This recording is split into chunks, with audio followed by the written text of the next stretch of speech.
Hello everyone and welcome to Slash Film Daily for June 4th, 2018. This is Slash Film Editor-in-Chief Peter Sciretta, and today is Water Cooler Monday, so we have the whole team on to talk about what they've been up to and what they've been doing, and that includes Slash Film Managing Editor Jacob Hall.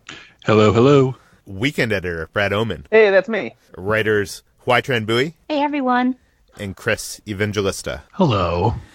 Ben is on a trip right now and could not make it for this podcast, but that won't stop us from having fun at the water cooler and talking about what we've been up to. I will start this off by saying I've been not up to a whole lot. Last week I was busy working, visiting some movie sets, which I'm not at liberty to discuss, and that's not a humble brag. I wanted to mention that it is it is fun to actually go to a movie set for something that is shot in Los Angeles on a movie studio lot in Los Angeles, because like I'm so used to traveling, I'm not complaining about traveling, but I love movie studio lots. They mean so much to me, and now you walk around a studio lot.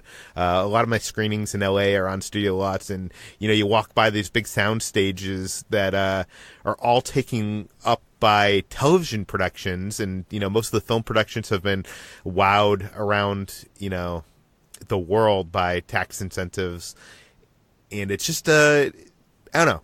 It was without saying anything about what I did or where I went, but it's just refreshing to actually be on a movie studio lot in Hollywood, seeing a film being shot. It's very cool. But I did do some stuff over the weekend. There was, you may have seen this on Twitter. Jacob, I know you saw this. There was this huge Amazon box that was on the back of like a big Mack truck, and it was driving around California. And it had a Jurassic World logo on it. It had some holes, and if you drove by it, you could hear like a dinosaur inside. And it was a lot of it kind of went viral around Instagram and Twitter of people like wondering where this box was being delivered. There was a hashtag on the side of Amazon finds a way. It turns out it was being delivered to the Grove in Los Angeles, which is a mall. A outdoor mall in Los Angeles. And I was able to get over there not when Chris Pratt and Bryce Dallas Howard was there, but I was able to get there like a few minutes after they had left, and they had opened the box, and inside was a giant T-Rex statue promoting Jurassic World Fallen Kingdom, and it's just kind of like a photo opportunity for everybody. It was cool. You can I'll link to my photos from that event, but I'm assuming up until the movie's release it'll probably be at the Grove in Los Angeles. So if you're in California, if you're in Southern California, you can go get your picture with a T-Rex, which is very cool. I like this a lot, Peter, because it's sort of the old school hucksterism of it. Like, there's a giant box full of a T-Rex, and I feel like where so many of the campaigns these days or movies are all about like social media and hashtags. So now we're going to put a big dinosaur in a box and drive around California. I think this is really cool. I feel like some people were disappointed when they opened the box that it wasn't like an animatronic T-Rex or something, but I don't think they have the budget for that. But it was definitely cool, and I had gotten text messages from friends on the road, taking photos and videos of it. My friend John was chasing it down for a little bit, and everybody was trying to figure out where it was going. But on Saturday, I attended Cyclops Printworks. They had an art show, a gallery show for The Incredibles 2 at Gallery Nucleus, which is the first time I've actually been at Gallery Nucleus in, I think it's Alhambra. Incredibles is one of my favorite Pixar films. Eric Tan, who did a lot of the art for the original Incredibles marketing, is one of my favorite artists. I have a lot of his art on the wall. He had a bunch of prints that were available at the show. The whole show is available online or whatever's left over from it. And it was a great show. All the art was fantastic. But I didn't buy anything. And I wanted to bring that up because Strangely, I'm not so excited for Incredibles 2. This is the movie that like I should be like. It should be like the most anticipated movie of the summer for me as someone who's such a big Incredibles fan. But like it just seems like such a minor sequel. Maybe it's how they're marketing it. It doesn't seem spectacular in any way. It just kind of seems like another installment. Does that make any sense, Brad? Why am I wrong here? I don't know. I feel like you're totally off base here. Like, I mean, I'm super pumped for Incredibles 2. You know, Incredibles is my favorite Pixar movie, and I'm really excited about it. I don't know if it's maybe just because I've seen more of it and I know what to kind of expect. You've seen 30 minutes, so you So I don't know. I'm just excited about the prospect of seeing these characters together and seeing what they do with them, you know, after all these years. So I'm totally down to see what Pixar's got up their sleeve with this one. You know, it's also tough buying stuff that you're going to hang on your wall for, you know, not like cheap. You know, you're not buying a poster for $2. You're buying a print for, you know, 50, 60, 70 bucks for a movie you have not seen yet. And I know Mondo does this a lot. And that's true, but I feel like a lot of the pieces that in that art show are pretty generic in the sense that they're just Incredibles pieces in general. There's only a couple that seem that like they're specific to Incredibles 2. Yeah, like Craig Drake's pieces are all just the individual characters, and there's that one with like the 5 like simple shaped heads on it, which I think I'm tempted to get it, but see that was the one I was tempted to get the most, but the frame size is such a like you need to get it custom framed, so they'll probably cost you as much as the print costs. What are you gonna say? That's what held me back. That's what held me back too. And it's a weird, huge size. Like there's a print by I think it's Eric Tan of Edna Mode, which is incredible, but it's like a 24 by 36 inch, like, you know, that's like the size of like a movie poster print of Edna Mode, and like I don't have the room for an Edna Mode you know, screen print on my wall, so I don't know. I'm excited to see it. I am seeing it this week. But I don't know. I just wasn't excited to buy art from it yet. And the art was fantastic. I mean, you should go check out. I think you can buy it all online. I'll link it in the show notes. But I don't know. And lastly, I just wanted to mention, I'm not sure if you have done this, Brad, but I went to Toys R Us. Toys R Us is going out of business, as you know, and they basically are liquidating all their assets. If you are a you know, little kid at heart like me and like toys and games, then you might want to head to your local Toys R Us because, like, for example, all their video games are 50% off. They're just like getting rid of everything at like low rates. My buddy Jeff from Force Awakens, do you remember they had that giant TIE fighter? It was like huge. I think they sold it for like $200.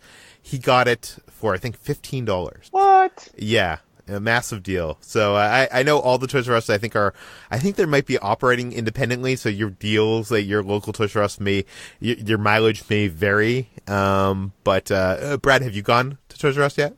I went to Toys R Us, but this was like 3 weeks ago, so the sales weren't that great yet. But I've been thinking about going again just to see if I can get a hold of anything that might be left over.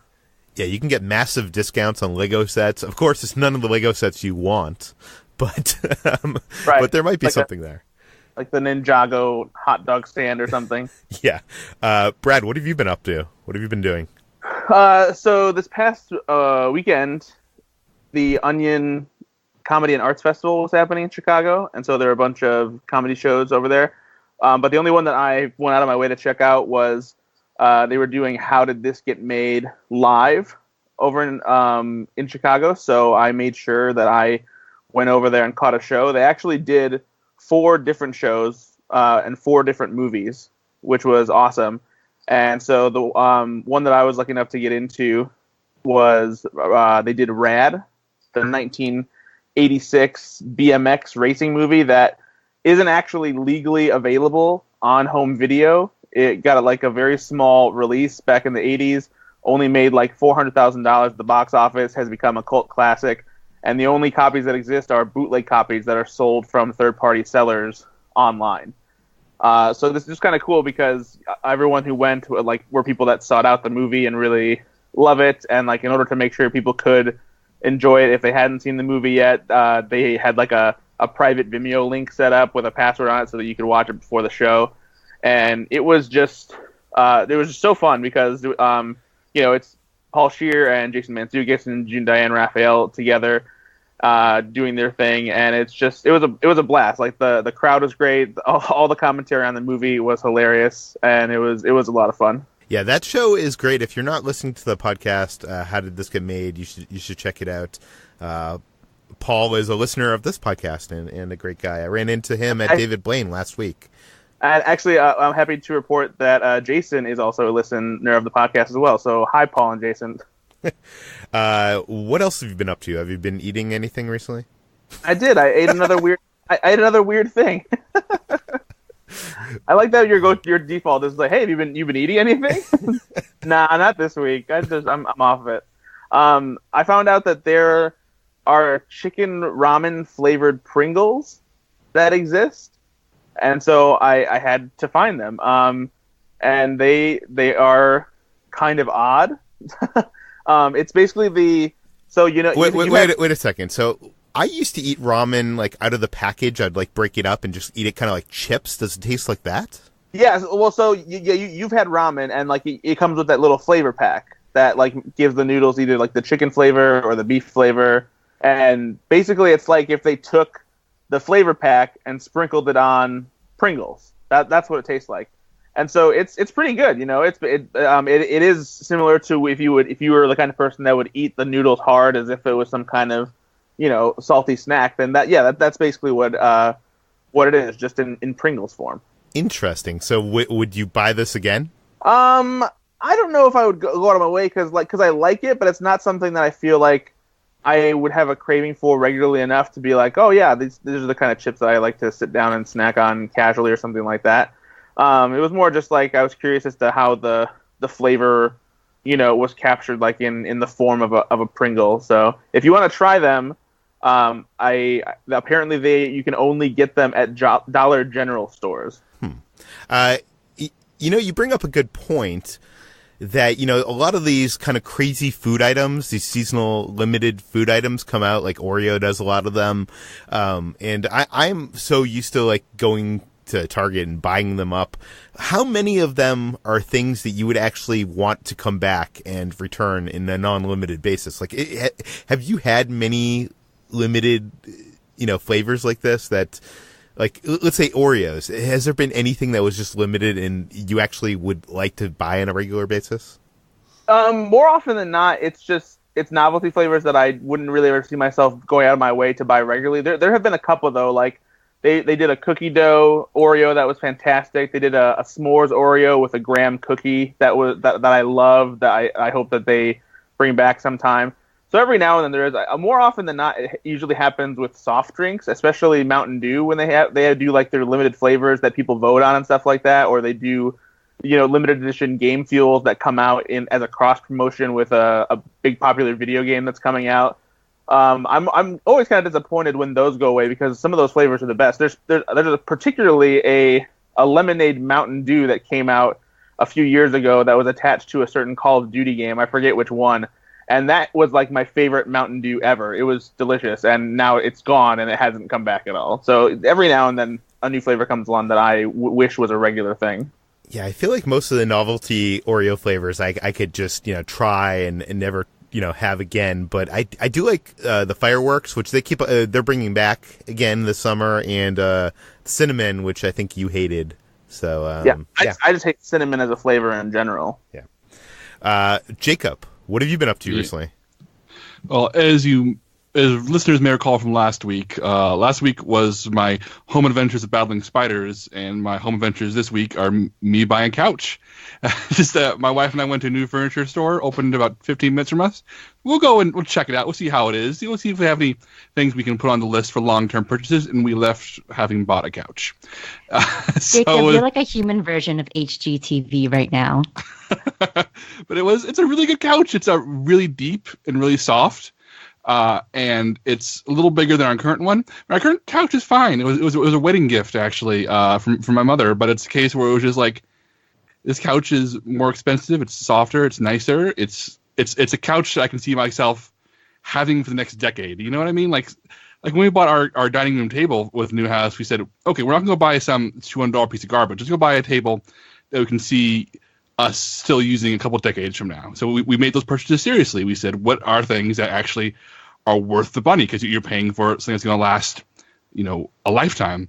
So I'm not sure if this is a lifetime couch, but it's at least a decade couch compared to our current couch, which is a 5-year couch minimum, or maximum. So that was that. That was my adulting for the weekend. Also, as people who follow me on social media know, I am a depressed, anxious, panicky bastard. And so one evening I was feeling particularly stressed, and my wife had the idea of, let's go to the arcade. So we went to Pinballz in Austin. It's a local chain. Think sort of a Dave & Buster's-esque setup, except that it's local, hipper, cooler, good food, open, full bar, just a less corporate version of that sort of arcade in games and tickets atmosphere. And there are 3 locations in Austin. My favorite one is still the original one because it's in a business space. It's in a building that's laid out for a white-collar business, and they took over that space and tamed it with an arcade. So you're wandering through it, and they've taken a space that had no business having an arcade in it, and they transformed it. It's so weird. It's like in the middle of office parks or something. Yeah, it's crazy. And they recently bought the entire building. So they used to rent one floor. Now they bought the whole building and turned the upper floors into escape rooms. It's really crazy. And they have other locations that are more traditional, just bigger buildings laid out. But this original one is, I love it because you walk in there and it's like when you see footage or photographs of people trying to make villages or military outposts in the frontier. This land does not want you here, but you're going to make it anyway. That's how I feel about with Pinballz, with the building it's in. Yeah. But yeah, so my wife and I just played arcade games, and I'm the kind of guy who likes the old 90s light gun games. She likes games where you win tickets, so we each trade off playing games with each other. And you know what? I left feeling less depressed and anxious. So I recommend that as a good. If you live in Austin, Texas, go to Pinballz if you're sad. If you don't live in Austin, Texas, go find a local arcade and go play some video games. I was theorizing, I think a year ago, that watching Back to the Future 2. There aren't any Cafe 80s, but I came up to the realization that maybe our Cafe 80s are barcades. Do you think that it was kind of, we didn't, Bob Gale didn't quite predict it quite right. Yeah, I think that's accurate because I think the biggest difference between Cafe 80s and a place like Pinballz in Austin is that Bob Gale didn't realize people would want beer with their nostalgia. They'd want to have a cocktail while they went and played their favorite 1984 pinball game. So it makes total sense. I mean, we live in a world where people are feeling more and more comfortable, still loving things and find time for play as they grow old or grow older. So I think that in case where it's like, okay, if you're going to have this arcade place full of new and old games are catering to you either a nostalgic level or on the level of wanting something new or fresh or filling in those old blanks. The idea of putting in an environment where you can be social and comfortable and have fun, that means putting in a bar. It makes perfect sense to me.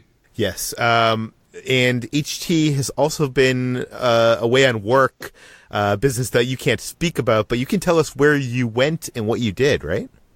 Yes. So I went on a trip to Hawaii for work, which is about a 12-hour plane ride for me, with 2 sort of layovers, essentially. Well, 1 layover, essentially. And I was not, before you ask, I was not anywhere near the lava or any of the volcanic sort of explosions. I was very safe on another island because all the lava is on the Big Island. And I actually heard from some of the locals there that the lava sort of crisis that's being reported on in the media is not quite as critical as you would think. It's kind of become more of like an irritation for daily life than it has been like some sort of world-ending thing, which is really interesting to me. But yeah, I was in Hawaii for only 3 days, which barely gave me any time to get over the jet lag. I'm still kind of getting over the jet lag now because I just arrived back yesterday. But the very long plane rides that I was on gave me a chance to watch all the bad movies that I did not get to catch in theaters. I kind of tend to reserve the movies I watch on planes for movies that would not really want to spend money for or really spend time with, but I'm just going to be sitting around for 5-6 hours anyway, so I might as well. So I ended up watching Geostorm and Downsizing. And I know that sounds like a really bad sort of review of Downsizing, but I actually was surprised. It sounds like you went to Rotten Tomatoes and was like, what are the worst movies that I can watch?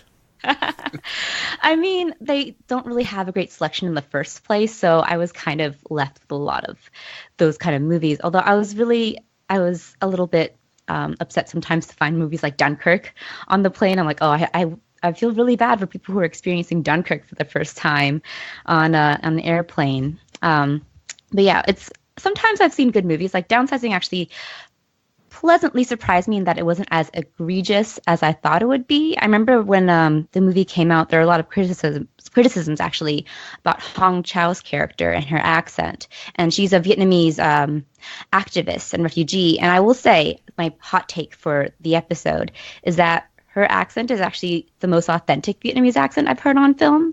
There have been other Vietnamese characters on film and TV, but I actually find their sort of generic Asian accent to be more offensive than her really strong, heavy accent was. So, like, for example, Ki Hong Lee's character in Unbreakable Kimmy Schmidt is supposed to be a Vietnamese character, but he only gives his accent is more along the lines of what a Japanese character would be like. So that always kind of rubbed me the wrong way. But Hong Chau always said that she based her accent in Downsizing off of her parents.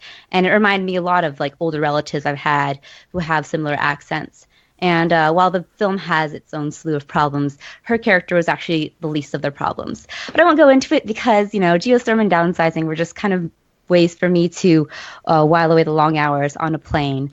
I also spent some time on the plane, like... Yeah. Wait a second. Was Geostorm so bad it was good, or just bad? It was just bad. It was kind of like, well, that was 2 hours.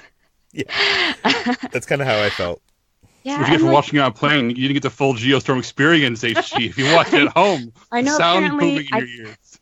I didn't get the 4DX experience either, so I feel like that's the only way really to experience Geostorm. So yeah, and like I was also really upset because they killed. Well, actually, no, wait, that's a spoiler. Yeah. In Geostorm. Oh, for no. anyone Now who's really upset about Geostorm spoilers. Yeah, people are going to complain that now they know someone dies in Geostorm. Oh, no. But yeah, Hawaii was really nice. It was actually quite rainy when I arrived there, but we had one really nice day, and that was, of course, the day that I was working, so I didn't get to enjoy most of it. But I did take some really cool pictures of the chickens that walk around. Oh, they're everywhere. Yeah, they're everywhere. They're like on the street, and they often cause a lot of both foot and road traffic. So it was fun. Okay, I think you started us off on what we've been watching. So let me tell you what I've been watching, and it hasn't been much. I've talked in the past how I've kind of gotten into watching a lot of YouTube programming, and one of the shows I think I've mentioned on past podcasts, or one of the channels, I guess. I feel like I'm old and I'm like the guy that says, call something, let's record that on tape or something. One of the shows. One of the channels I have been watching is the Tim Tracker, and it's Tim and his wife Jen, who live in Orlando, and they go to theme parks all the time, but it's about their like daily adventures. It's a daily video blog series. Recently, they went to Disneyland in Tokyo and Tokyo Disney Sea, which is on my bucket list of things to do. And I've just been watching all their video blogs from their Tokyo trip, which I highly recommend if you are a Disney fan or a theme park fan. It's fun to live vicariously and watch and see all the strange, shows and merchandise. Like I guess at Tokyo Disneyland, one of the big things is you buy merch that has like accessories. So you will buy like a keychain of, Goofy, and then you got to buy Goofy, the keychain of Goofy. You can buy like a hat for it, and then like a popcorn bucket for it, and then it ends up costing you, $50 for this keychain because you have accessorized it fully. But anyways, that's one of the one of the more interesting things I discovered while visiting Tokyo from my couch. But Tim and Jen are just so much fun to watch, and I would highly recommend you go check them out. This morning I caught the Apple WWDC keynote, which was not filled with that many surprises, but I did want to mention a couple of them. Their WWDC keynote is basically for the developers conference, so it's basically them announcing all the new features that are going to be coming out on the next version of their operating system. So it's not like as interesting as them announcing a new computer or watch or phone or iPad, but they did show off some new AR experiences. And Jacob, I know you didn't watch this thing, but they showed off this demo of this game that was like on a table, and it was almost like a dexterity game where there was these blocks set up, and you were trying to like slingshot to knock over the blocks of your opponents, and it showed two people using their phones or iPads at the same time, looking at the same 3D landscape that was in between them on the table. And I thought that was cool that they're now introducing these kind of like multi person gaming experiences that can be done in AR, because walking around like an augmented reality 3D structure, it's kind of cool, but it's kind of like gimmicky. But when you can actually interact with it with friends, I think there's some tremendous things that could be done in the future of tabletop gaming in this space, and it was very cool. I think Jacob should check that out. But also they introduced Memojis, which are basically animojis that you can customize to look like you. So I guess now I can send you guys an animated version of myself saying stuff instead of a video of me. I don't know. I'm sure it will be huge. Group FaceTime they announced, which will be capable of having 32 people on video in one chat room, and it had a UI that actually looked incredible. I'm like, looking at this, and as a person who's dealt with Google Hangouts and it been very disappointed with the quality of those, like I'm kind of wondering if there will be a way to videotape these kind of FaceTime experiences, and maybe that would be the next version of this podcast is having something like that, because it's cool when someone's speaking, their bubble kind of like gets bigger and you get to see, focus on them instead of like camera switching that doesn't always work out properly with Google Hangouts. And wait, the Memoji, isn't that sort of ripped from the Snapchat? I can't remember what it was called, but like an emoji that they have on Snapchat where you can like make emoji of yourself or something.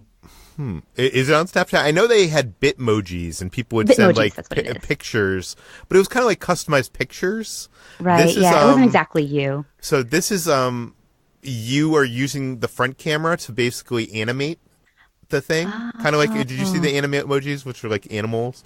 Yeah. Yeah. So it's yes, it is slightly a copy, but I think it is its own unique thing. I don't know. Maybe there's another company that probably did that at one point. But, well, I'm excited to get work memos from you in Animoji. Or in the Memoji. Yes, that'll be fun. It seems like Apple's just basically seeing what's working in the space and kind of going from there. But another thing they announced that I think is probably of interest to our listeners is they announced that Dolby Atmos functionality is coming to Apple TV. So if you have the new version of Apple TV, which allows you to do 4K video, you can now stream Dolby Atmos sound when available on a movie. I have put off, getting a Dolby Atmos system because I have a good surround sound system hooked up and, set up, and I don't want to that setup is just so annoying.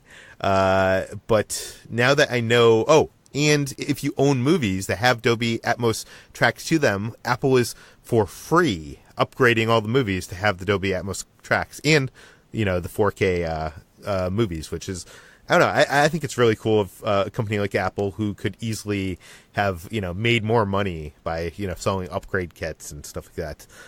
But I don't know. I don't even know the process of installing speakers on your ceiling, especially my ceiling, which is really high. But do any of you guys have Dolby Atmos? I'm not wealthy.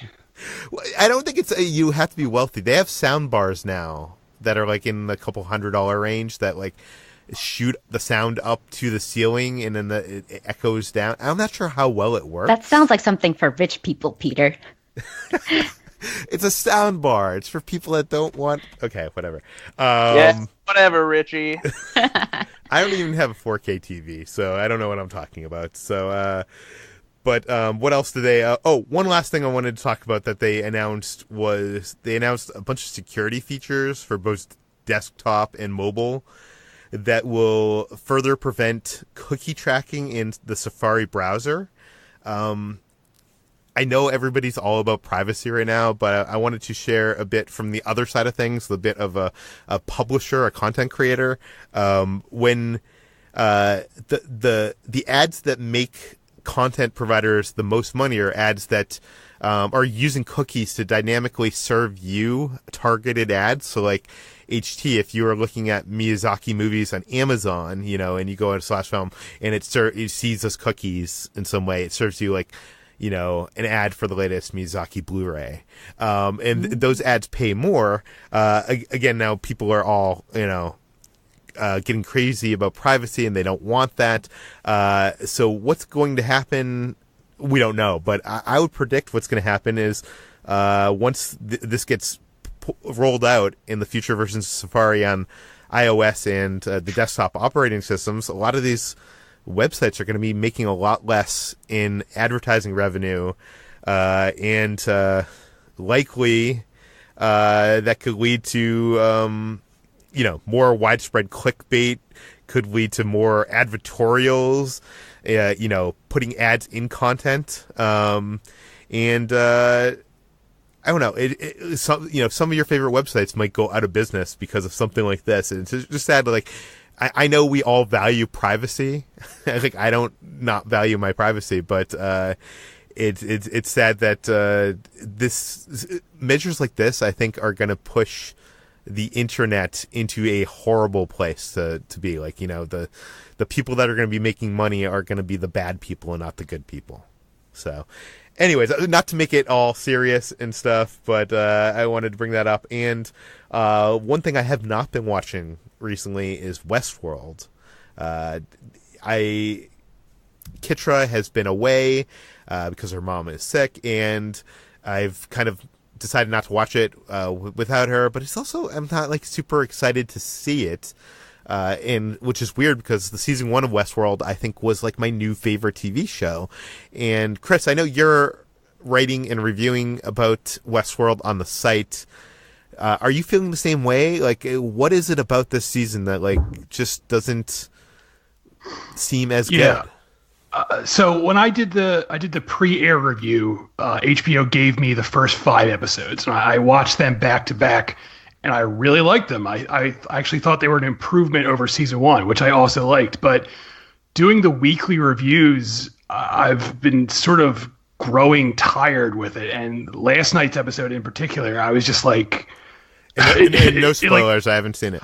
I won't spoil it, but it basically broke me to the point where I'm just like, I don't even care how this ends at this point. It's just, it's dragging its feet. And I honestly don't, I know it's been approved for, it's, has the green light for season 3, but I have no idea what they're even going to do with season 3, because this season it seems like they're just spinning their wheels. There's nowhere really left for it to go, but we'll see. I mean, there's 3 more episodes left. Maybe I'll my tune will change next week.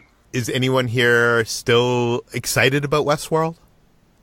I'm not excited like I was during season 1, but I'm enjoying it more than Chris is. But whenever I edit his reviews every Monday morning, I nod a lot. I say, like, yep, have a hard time arguing with that. I just don't mind it as much as he does. So it's a case where, even though I like it, I think the criticisms are all well warranted this season. Yeah, it's not like I'm not enjoying it. It's just I'm not excited about it. It used to be a thing that I loved theorizing and talking about from week to week, and now it's like, I don't know, maybe I could wait until it's all done and watch it in a binge. Maybe that would be more enjoyable, and that's kind of sad. Jacob, what have you been watching? I watched a handful of movies over the past week. One of them I liked more than I thought I would. This was sort of one of those random, let's have a drink and put on a horror movie type nights, which is at least 2 or 3 of the nights of my week. I watched a movie called Stillborn. That's still / born. It was bought by Shudder, the streaming service, which I talk about all the time on this podcast.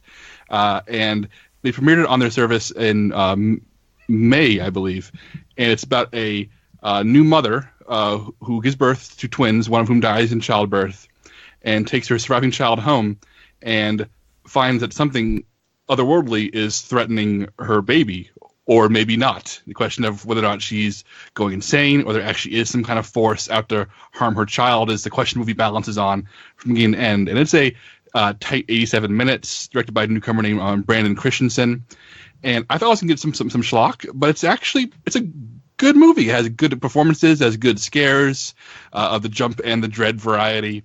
The performances, especially from the lead woman, pull up her name right now, Christy Burke plays Mary, and Jesse Moss, who plays Jack, the married couple at the center of the film, actually have real chemistry, and I bought them as a couple. So even when the movie gets silly toward the end, and it does get silly toward the end, I was on board for them as characters. And I'm curious if Chris has seen this, because I feel like this is the kind of movie Chris would have watched.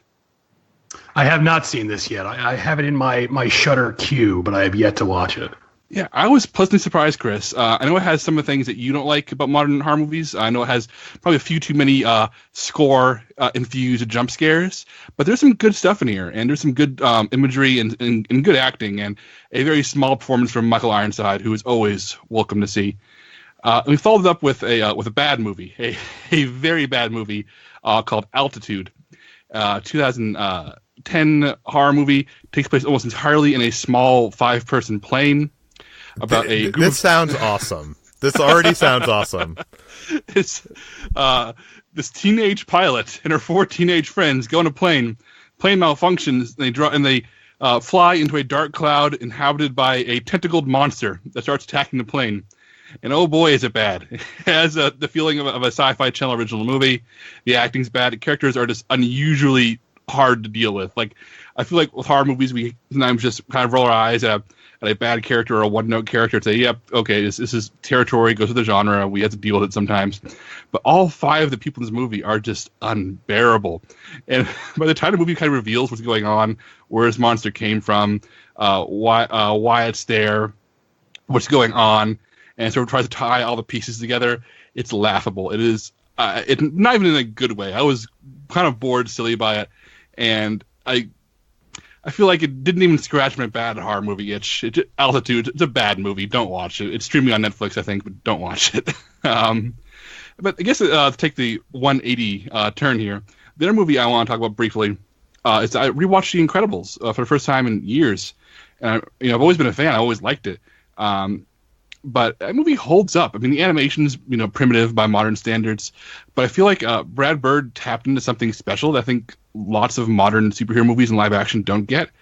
I mean, he's built this world that's like a combination of the first 10 years of Marvel, DC's Golden Age, plus some Watchmen. But it feels like he's taking these familiar pieces and he's made something that feels like it could have been an actual superhero comic. It feels like I'm watching the best possible adaptation of a comic that never existed. And that's something that I've never felt from an actual comic book adaptation. And watching it again got me excited for the sequel in a way I was not. I mean, like Peter, I was like, okay, Incredibles 2. Okay, fine. Yeah, it's coming. Oh, I'll see it. Okay. But remembering just how good Brad Bird is at constructing this world and constructing these characters and making me care about both and how they relate to each other. I mean, I'm now officially excited to return to the world of The Incredibles. So I'm curious, Peter, I know you said you weren't super on board. How long has it been since you've watched the first one? Oh, it must be like 5-6 years at this point. So yeah, it's been a while, and I think that's probably the part of the problem. It's been so long since the last installment that maybe my excitement, I don't know, but I should be excited. Like, I was excited when they announced it. I think it's just the trailers I'm seeing. Oh, and you mentioned, for a comic book that never existed. They actually made comic books based on The Incredibles after The Incredibles. Have you read any of those comics? No, I haven't, and I think it's because it's one of the reasons why I said maybe I was nervous about a sequel at first, is that the world felt so complete, and while still being left open-ended, that in the immediate aftermath of the movie, I was like, I'd rather imagine other adventures than have them told to me in a comic book form. But maybe if I like the sequel, I'll go back and dive in. I've actually never read any of the Pixar comics. I don't know if they're good or not. Chris, what have you been watching lately? I binged through, it's about 13 hours of this true crime documentary called The Staircase. I did that to review it for /Film, and the review is up on /Film.com right now. This was originally a French series. It premiered on Canal Plus, which is a French television channel. And it premiered early 2000s, like 2004. And Netflix commissioned 3 new episodes for it. And it's this true crime documentary. It's about this guy named Michael Peterson. He was an author.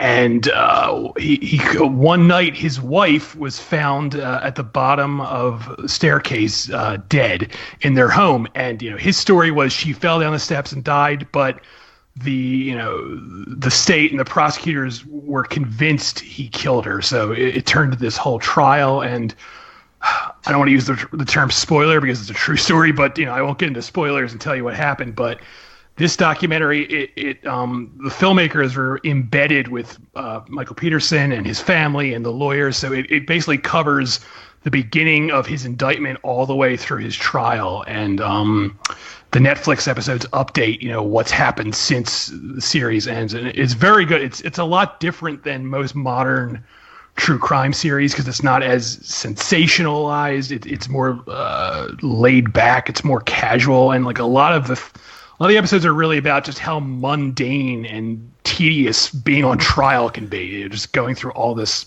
stuff, just dealing with the legal system. But it's really so it doesn't have like the trademark cliffhangers of most of the Netflix. Every once in a while, an episode will end with like a big twist, but it's not really created that way. Especially because there's so many episodes where it would almost be impossible to pack that many like cliffhangers into how many episodes there are of this. But it's a fascinating series. It's very well done, and if you've seen the original run, the new episodes are very good too. They close. They offer as much closure as you can possibly get with a case like this. That is good because coming off of Evil Genius, I felt like I didn't get the closure I needed from that series. But let's move on to HT. HT, what did you finally saw Solo, didn't you? Yeah, I've been really late on the summer blockbuster game. I actually haven't even seen Deadpool 2 yet. Don't hate me. But I finally got around to seeing Solo this weekend after I got back from Hawaii. And I enjoyed it for the most part. I thought it was a solid film. Alden Ehrenreich was good and fun, kind of a dopey version of Han Solo, which I prefer more to like the sort of swashbuckling, suave version that a lot of people have in their minds. So, but I felt like the film itself was almost inconsequential.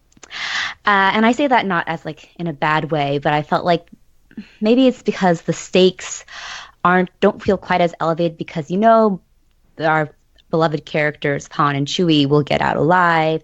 And maybe it's because Han is a character that I never felt quite that sort of connected with. I never was really that excited for a Han Solo prequel movie. And I would have preferred maybe a Leia movie or even a Lando movie. And actually, I felt like the movie itself sort of jumped into life when Lando came on screen just because he was, Donald Glover was just oozing charisma. But the film was fun, and it was I think it truly lived up to its purpose as a Star Wars story. It was a movie that really lived up to that sort of anthology standalone story title, even though it was kind of setting up what supposedly would be a franchise if the movie does well, which it seems like it won't. But I don't know. It felt like the story, which again is solid, would almost be better served as like a Star Wars comic book. That's kind of the tone that I got from the movie, which was like, this is really fun for fans, and it's like a rollicking adventure. But I felt like it almost felt like a film version of a Star Wars comic book. No, I totally get that. I've been saying, I think I said it on the podcast, that this is a film that is the best case scenario for a movie that no one wanted and we didn't need. I think it's enjoyable, and I think anybody that says it isn't is, just being kind of cynical to be cynical. But it definitely is inconsequential, and it feels kind of like, I don't know, it feels a little bit the way I feel like Ant-Man fit into like the Marvel Cinematic Universe. I felt like it was kind of like, it was a fun standalone, but it's kind of like, I don't need to see it again. I don't know. Yeah. Brad, what have you been watching? I have been watching a staple television classic that everyone should enjoy at some point in their life. No, as I've said before, whenever I'm working at home on Slash Film stuff, I always put stuff on in the background that I've seen before that I don't have to pay much attention to. And in this case, I recently found out that every season of the original series, the Brady Bunch, was on Hulu. And I grew up watching the Brady Bunch because it was a show that my mom loved watching when she was a kid. And whenever I would go over to my grandparents' house, they didn't have cable. They had a channel that played a lot of Brady Bunch reruns all the time. And I would always watch them with my mom and my grandparents, like when I stayed over there when I was a kid. And so I have seen every episode of the Brady Bunch. I know too much useless trivia about the Brady Bunch because of how much my mom loved it and everything. And so it's been a long time since I even sat down to watch old episodes. And I just decided to actually run through from beginning to end, since it's something that I've never done before. I've only ever caught episodes in reruns and never really in order even. So I just recently started that, and that's been fun. It's such a cheesy, series, but it's fun to go through and just watch it and, remember things that I forgot about and that kind of thing.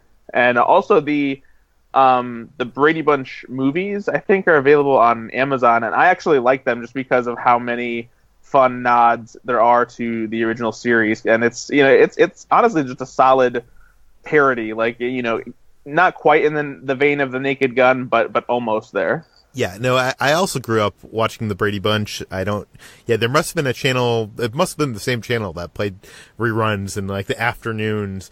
And that first Brady, I'm not sure about Very Brady sequel, but like that first Brady Bunch movie was so much fun. I think it's directed by the Can't Hardly Wait people, the team that directed Can't Hardly Wait, which if you haven't seen, you need to see. I actually recently learned that Christopher Daniel Barnes, who plays Greg in the Brady Bunch movies, is the voice of Prince Eric on The Little Mermaid. Yes. I saw him in when I went to Florida 2 weeks ago. There was a lot of people waiting to get his autograph at the at the baggage claim, and I had no idea who it was because they had his like name. I didn't recognize his name, but they had like Little Mermaid posters and stuff. I don't know how people find out that a celebrity is going to arrive at a certain time at their local airport. That seems like a crazy amount of work to go through to get someone's autograph. But let's move on to what we've been playing. Jacob, you've been playing a little bit of tabletop? Yeah, I was at a friend's house the other night, and she was hosting a game night, and she broke out The Godfather, Corleone's Empire, which I've played before, but it's been a while. That game is real good. It's published by Simon Games, designed by Eric Lang. He's a very prolific designer, does a lot of really popular thematic games the past few years. And this game is interesting because the lore here is, come play a Godfather game, come play this massive box, lavishly produced Godfather game full of plastic figures and great art and likenesses of the people from the movies.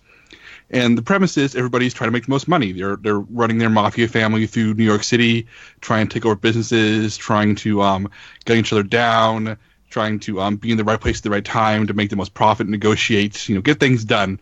And it's a very fun game. It's definitely a brain burner, even though the theme is very heavy and there's gunplay and there is violence. It's a very balanced Euro-style game. And for those of you who don't know board game terms, it means that it is very fair. It is very much about building an engine and taking care of your own stuff. Like if one of your soldiers gets gunned down in the streets of the Bronx, he doesn't get removed from the board, he gets sent back to the next round. It's sort of like, even though the game is based on these violent crime movies, the engine of the game itself is very much, you could take this and make it about farming in Europe. It's that kind of game design. And I think it may disappoint some people who are looking for like an all-out war, all-out bloody gangster versus gangster game. But I feel like it maybe is a little more appropriate for The Godfather, since this is a series of movies where it's strictly business, where it's it's not as personal all the time. It's about crime as something that's super organized and super corporatized. So maybe it makes sense, but at the same time, this $80 overproduced beautiful game, as much as it scratches my itch to play a good like engine building puzzle game, it doesn't quite scratch my itch to play a good play as a criminal empire and destroy stuff game. And for that, I'd recommend Sons of Anarchy, based on the FX TV show. I do not like that show. This game is garish. The art is terrible. The plastic pieces are low rent, but it's like a $30 game. And every time I've played it, I've had a blast. It's the best tabletop simulation of being a criminal I've ever played. And every time people play it, they get so into it and they're screaming and yelling and cursing. Whereas Godfather's very dignified experience. It's very much a game where everybody does the math in their head and sees who wins and says, "Oh, that was a good game."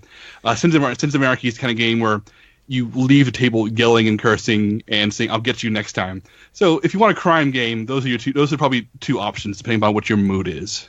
Yeah, I like The Godfather. I do agree with you. It is more of a Euro-style game.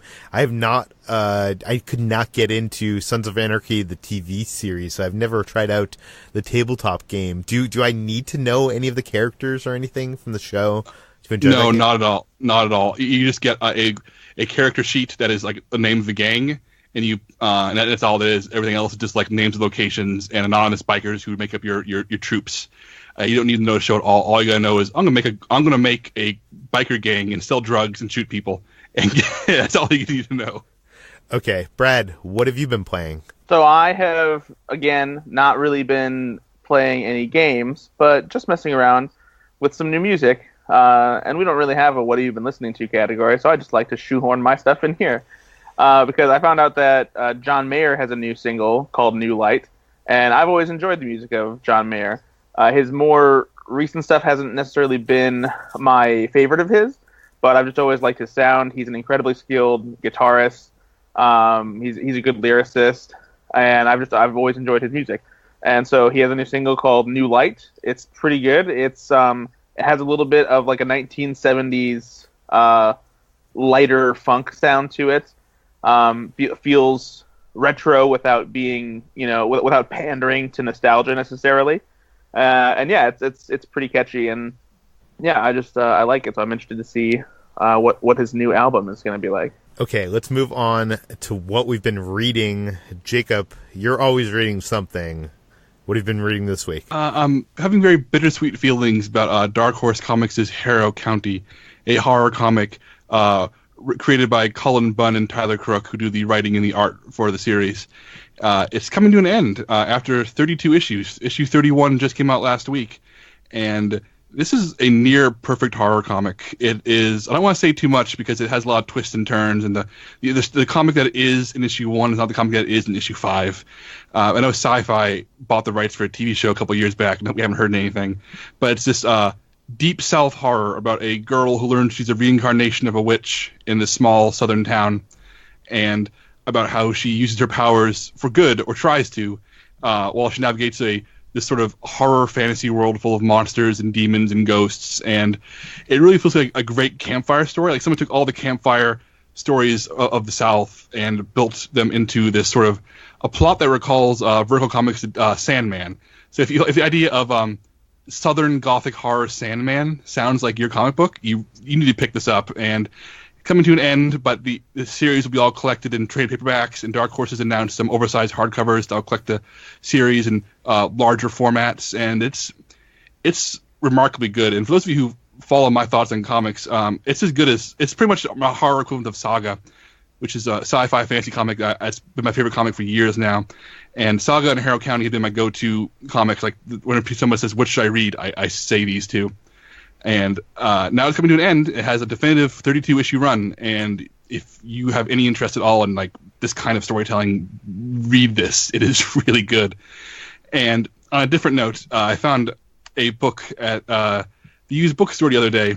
Give you guys the title. It is The Gargantuan Book of Insult, Offense, and Effrontery. And it is the worst joke book I've ever seen in my entire life. So I'm going to give you guys some insults from this book. Peter, I hear you're getting a jacket for your birthday, the straight kind. Wait, I don't even. I'm still trying to figure that out. What is the joke? Straight jacket. Oh, okay. Because you're crazy. Yeah. Hey, HT, you have a very striking face. How many times were you struck there? That one's kind of bad. That's really mean. Hey, Brad, you have a Supreme Court figure. No appeal. Whoa! Chris, let's see. If I go in for Chris, he's a pain in the neck, and some people have an even lower opinion of him. Wow. Jeez. But you know what? I'm someone who once was told to be himself, and I couldn't have given myself any worse advice. So, Jacob, why did you buy this book? Because it's the worst thing I've ever seen. I've been carrying it around in social situations, and just opening it whenever there's a dark moment or a pause. And it's the worst thing, and I hate it so much, and I love it so much. So you've just been randomly insulting people with bad jokes in your life this week. Well, Peter, I don't know what makes you tick, but I hope it's a time bomb. Oh, boy. That one doesn't even make sense. It does. Because it means he hopes that he's going to explode. Oh, I guess. Yeah. Okay, I don't even know a transition here. So we're going to go to Chris to find out what he's been reading, because it's totally on brand for Chris. Chris, what have you been reading? I'm reading Stephen King's new novel, The Outsider. Stephen King, as everyone knows, will never, ever stop writing. He will release one book every 4 months somehow. I don't know how he does it, but he does.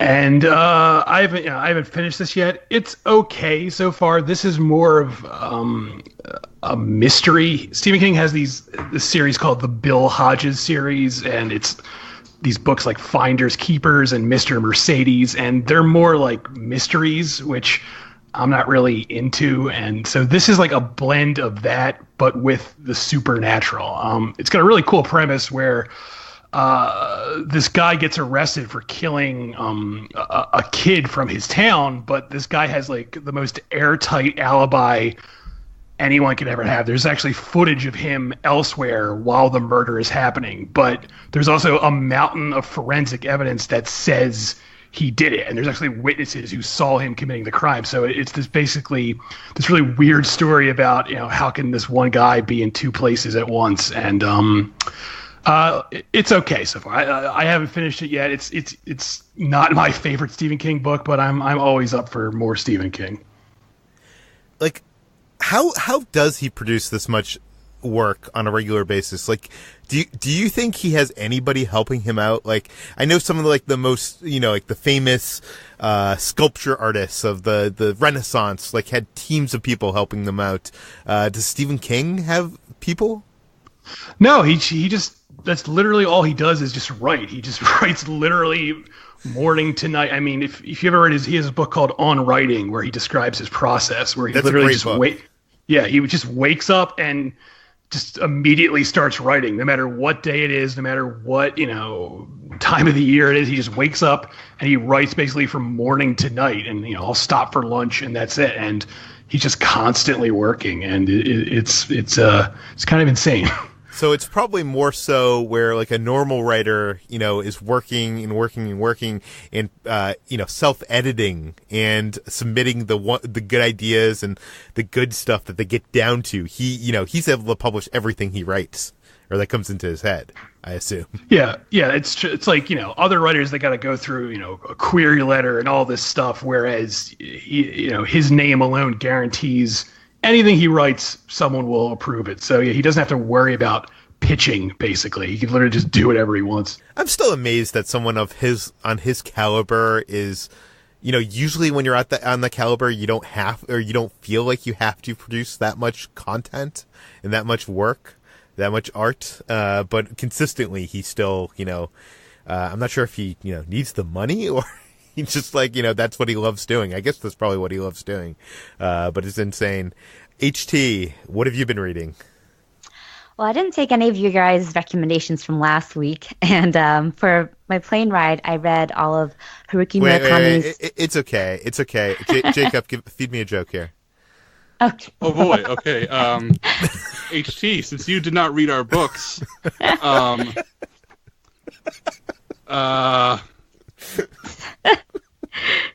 when you were asked about what you know of Poe's Raven, you replied, "No. What's he mad about?" Oh my god. Okay, so tell us what you actually read. All right. So I ended up picking up a copy of Haruki Murakami's latest book, Men Without Women, which is a collection of short stories that was published in English in 2017, originally published in Japan in 2014. So it's a collection of stories about were very wistful stories, often depressed, sometimes surreal, about men who have lost the woman in their lives for some reason or other, either by affairs, death, or just missed connections. So it's a really good and quick read, and very like Murakami in that sense, in that it leaves you with this strange sort of lasting impact long after you finish reading it. And I recommend it. Murakami is one of my favorite writers, and I always jump to read one of his latest books, even if it's just a collection of short stories, as it is here. And I actually think that he might have reused some of his old stories, because one of them is familiar that he might have reworked for this new edition. But it's really great. I recommend it. And what is the name of that book again? Men Without Women. Very cool. Okay, we've gone long enough, as we do with all of these water cooler Mondays, so I'm not going to do with the where you can find our work. You can find most of it on slashfilm.com. Slashfilm Daily is published every weekday, bringing you the most exciting news from the world of movies and TV. And you can subscribe to the podcast on iTunes, Google Play, Overcast, Spotify, all the popular podcast apps. Please rate and read this podcast on iTunes. Tell your friends. Spread the word. And we'll see you tomorrow.